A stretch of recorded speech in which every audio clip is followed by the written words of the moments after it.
Hey YouTubers, today I'm talking about George Washington Carver, who was an American scientist.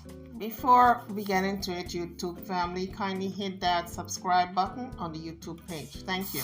He promoted alternative crops to cotton and methods to improve soil depletion. He was the most prominent black scientist of the early 20th century. He died January 5, 1943, in Tuskegee, Alabama. He was educated at Iowa State University. While a professor at Tuskegee Institute, Carver developed techniques to improve soil depleted by repeated planting of cotton. He wanted poor farmers to grow other crops, such as peanuts and sweet potato, as a source of their own food to improve their quality of life. He had 44 practical bulletins that contained 105 food recipes using peanuts. He spent years developing and promoting numerous products made from peanuts. Apart from his work to improve the lives of farmers, Carver was also a leader in promoting environmental issues. He received numerous awards. In an era of high racial polarization, his fame reached beyond the black community. When George Carver was a week old, he, his sister, and his mother were kidnapped by night riders from Arkansas. George's brother James was hidden from the kidnappers. The kidnappers sold George, his sister, and his mother in Kentucky. Moses Carver hired John Bentley to find them, but he found only the infant George. His sister and his mother must have been resold again and went to some other different part of the United States. So Moses negotiated with the raiders to gain the boys' return back and rewarded Bentley. After slavery was abolished, Moses Carver and his wife Suzanne raised George and his older brother James as their own children. They encouraged George to continue his intellectual pursuits, and Aunt Susan taught him basic reading and writing. At that time, black people were not allowed at a public school in Diamond Grove. So George decided to go to school for black children 10 miles away in South Neosho. When he reached the town, he found that the school was closed for the night. He slept in a nearby barn. By his own accounts, the next morning, he met a kind woman. Mariah Watkins was her name, and for whom he wished to rent a room. So he asked her to rent a room. When he identified himself as Carver's George, she said to him that from now on, your name would be George Carver. One of the things that Mariah said to young Carver was, you must learn all that you can and go back into the world and give back the learning back to the people. So that statement made by Mariah left a great impression upon young George Carver and set the stage for what was to come. At the age of 13, he wanted to attend the academy at Fort Scott, Kansas, and decided to move there, and was taken in by another foster family. After he witnessed the killing of a black man by a group of whites, Carver left the city. He attended a series of schools before earning his diploma at Minneapolis High School in Minneapolis, Kansas. Now, YouTubers remember he got his high school diploma at a time when most black people could not read or write due to slavery. During the time that he spent in Minneapolis, there was another George Carver in the town, which caused some confusion upon receiving mail. So George Carver chose a middle initial at random and began to write his name as George W. Carver. And someone once asked him, what does the W stand for? And he said Washington. However, he never actually wrote his name as George Washington Carver. He simply would write George W. Carver or George Carver. So after receiving his high school diploma, Carver applied to several colleges before being accepted to Highland University in Highland, Kansas. When he arrived, however, they refused to let him attend because of his race. In August 1886, Carver traveled by wagon with J.F. Wheeler from Highland to Eden Township in Ness County, Kansas. He homesteaded a claim near Wheeler where he maintained a small conservatory of plants and flowers and a geological collection. He manually plotted 17 acres of the claim, planting corn, rice, Indian corn, and garden produce. Do you guys know that still in America today, you can still go to certain places and stake a claim, but it's so remote that most black people don't venture out and go to such places because you're in the middle of nowhere by yourself, and there's still a lot of racial tension in America against black people. So getting back to George Washington Carver and the story. On his property, he also had various fruit trees, forest trees, and shrubbery. He also earned money by doing odd jobs in town and worked as a ranch hand. So that's just a backdrop into who he would be later on with all these trees on his properties and crops. In early 1888, Carver obtained a $300 loan from a bank in Ness City for his education. By June, he left that area. In 1890, Carver started to study art and piano at Simpson College in Indianola, Iowa. While he was there, he was so good at painting flowers and plants that his teacher, Etta Budd, encouraged him to study botany at Iowa State Agricultural College, now known as Iowa State University. He was the first black student at Iowa State. His thesis for his agriculture degree was Plants as Modified by Man, and it was dated 1894. He was encouraged to continue his master's degree at that university by Joseph Budd and Louis Pamel. So he continued his education there and obtained his master's degree. After completing and obtaining his master's degree, he taught at the same university and became the first black faculty member at Iowa State in 1896. He never officially obtained a doctorate degree. However, he was occasionally addressed as doctor.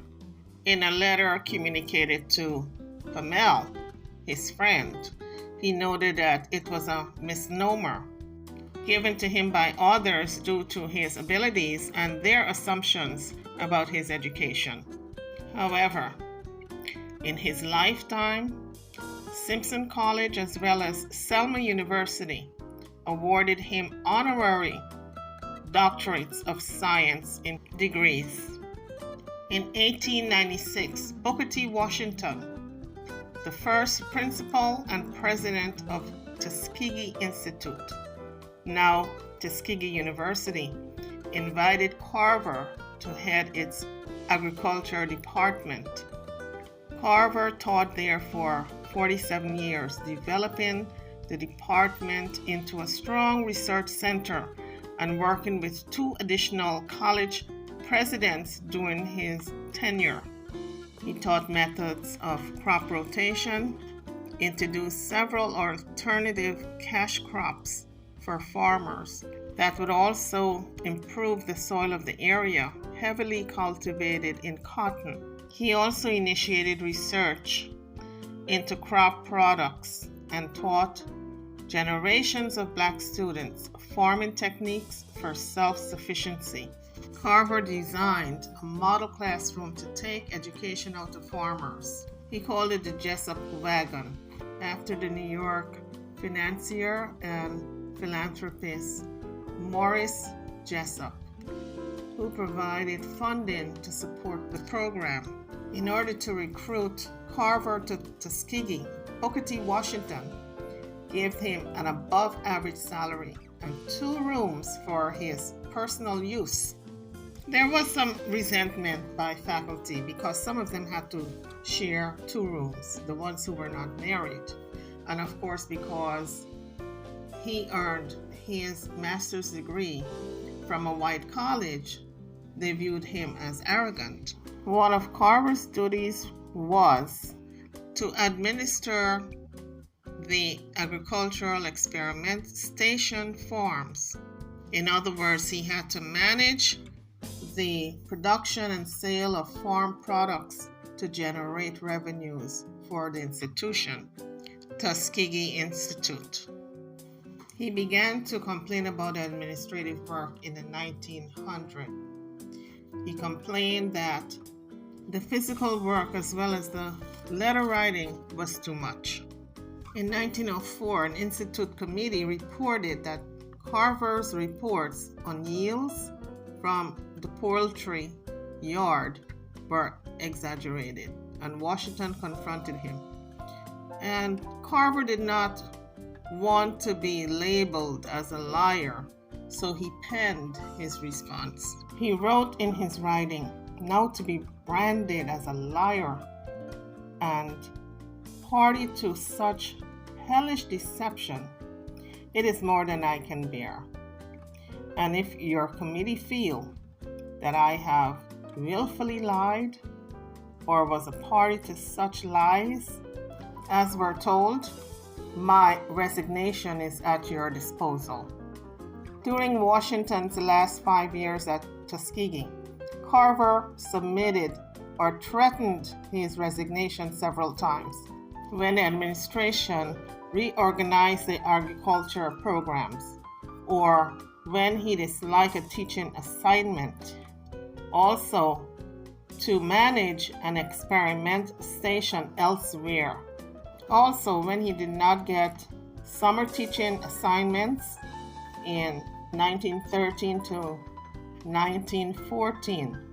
In each case, Booker T. Washington managed to smooth things over and kept him on. George Carver started his academic career as a researcher and teacher in 1911. Booker T. Washington wrote a letter to him complaining that he had not followed orders to plant particular crops at the experimental station. Booker T. Washington refused the request by Carver for a new laboratory. So in 1911, Carver complained that his laboratory had not received the requested equipment from Booker T. Washington that he promised 11 months before. And so Carver did not hold his tongue. Things that he needed or things that he needed to get done, he would make his request to Booker T. Washington. It's noted that Booker T. Washington called Carver one of the most thoughtfully scientific men of the Negro race, of whom he was acquainted with. After Booker T. Washington died in 1915, successor made fewer demands on George Carver for administrative tasks. While a professor at Tuskegee, Carver joined the Gamma Sigma chapter of Phi Beta Sigma fraternity. He spoke at a 1930 conclave that was held at Tuskegee, Alabama, in which he delivered a powerful and emotional speech to the men in attendance. From 1915 to 1923, Carver concentrated on researching and experimenting with new uses for peanuts, sweet potatoes, soybeans, pecans, and other crops, as well as having his assistants research and complete existing uses. This work, and especially his speaking to a national conference of the Peanut Growers Association in 1920 and in testimony before Congress in 1921 to support passage of a tariff on imported peanuts, brought him wide publicity and increasing renown. In 3 years, he became one of the most well-known African Americans in his time. He urged farmers to restore nitrogen to the soil by practicing systematic crop rotation, by alternating cotton crops with planting of sweet potatoes or beans, such as soybeans, peanuts, cowpeas. These crops brought restored nitrogen to the soil and were good for human consumption. Following the crop rotation practice, there was noted improvement in cotton yields, and it also gave the farmers alternative cash crops. In order to train farmers successfully on how to cultivate the new crops, Carver developed an agriculture extended program for Alabama that was similar to the one at Iowa State. To encourage better nutrition in the South, he widely distributed recipes using the alternative crops. He also founded an industrial research laboratory where he and his assistants worked to popularize the new crops by developing hundreds of applications for them. Carver and his team did original research as well as promoting applications which they collected from others. Carver distributed his information as agricultural bulletins. Carver's work was known by officials in the nation's capital before he became a public figure. President Theodore Roosevelt publicly admired his work. In 1916, Carver was made a member of the Royal Society of Arts in England. At the time, he was one of the few Americans to receive this honor. By the 1920s, the United States peanut farmers were being undercut by low prices on imported peanuts coming in from the Republic of China. So, in 1921, the peanut farmers and the industry representatives planned to appear in Congress at a congressional hearing to ask for tariffs on the Republic of China. Because of Carver's expertise, he was asked to testify against the Ways and Means Committee of the United States House of Representatives. It was highly unusual at the time for an African American to testify due to segregation as an expert witness at Congress representing European American industry as well as farmers. He was repeatedly mocked by Southern congressmen as he arrived to testify in Congress. But overall, the committee realized the importance of his testimony, and they extended the time several times for him to continue his testimony. Due to his testimony, he became a household name. Just about everyone knew about him in that time. And during the last 2 decades of his life, Carver seemed to enjoy his celebrity status. He was often on the road promoting Tuskegee University. Also, the value of peanuts and racial harmony. Although he only published 6 agricultural bulletins after 1922, he published articles in peanut industry journals and wrote a syndicated newspaper column. Professor Carver's Advice was the name of the column. He was sought after by business leaders, and he often responded with free advice. 3 American presidents met with him: Theodore Roosevelt, Calvin Coolidge, and Franklin Roosevelt. And the Crown Prince of Sweden studied with him for 3 weeks. Carver never married. At the age of 40, he began to date Sarah Hunt, an elementary school teacher. The courtship lasted 3 years. She took a teaching job in California. Upon returning home one day, Carver fell down a flight of steps and was found unconscious by the maid, who took him to the hospital. Carver died on January 5, 1943, at the age of 79 from complications resulting from the fall. He was buried next to Booker T. Washington at Tuskegee University. Carver's life savings totaled $60,000 at that time, all of which he donated in his last years and at his death to the Carver Museum and to the George Washington Carver Foundation. Upon his gravestone are these words written: "He could have added fortune and fame, but caring for neither, he found happiness and honor in being helpful to the world."